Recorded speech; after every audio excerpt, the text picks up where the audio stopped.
Me nisjen e sezonit dimëror dhe rënjen e temperaturave, ngroja ambienteve të banimit mbetet një nga shqetësimet kryesore për qytetarët. Përballë kostove dhe mundësive të ndryshme, ata kanë treguar se cilat forma të ngrojes po përdorin këtë dimër. Për si vjet, kam zgjedh besa edhe vjet që ka ato kushtet që ka bëgjio, me eficiencë.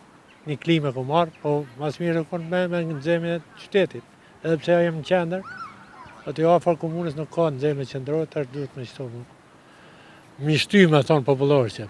Një qytetar tjetër deklaroi se aktualisht po I përdor paralelisht dy alternativa për ngroje, ngrojen me dru dhe ngrojen me energji elektrike. Me dru më shumë, edhe me rrym, po edhe me dru. Se rryma më shtrajt po jenë, për qatë arsye.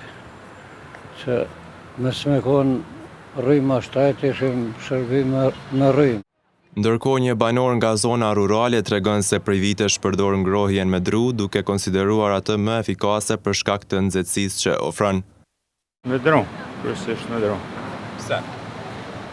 Po unë banoj edhe jetoj në fshat, I kam malit tem, njëkohësisht edhe I prej një vit përpara në thata, për shkak të edhe kalori si ka ngrohje më të mirë, po edhe ambientin do t'ja shumë avogël.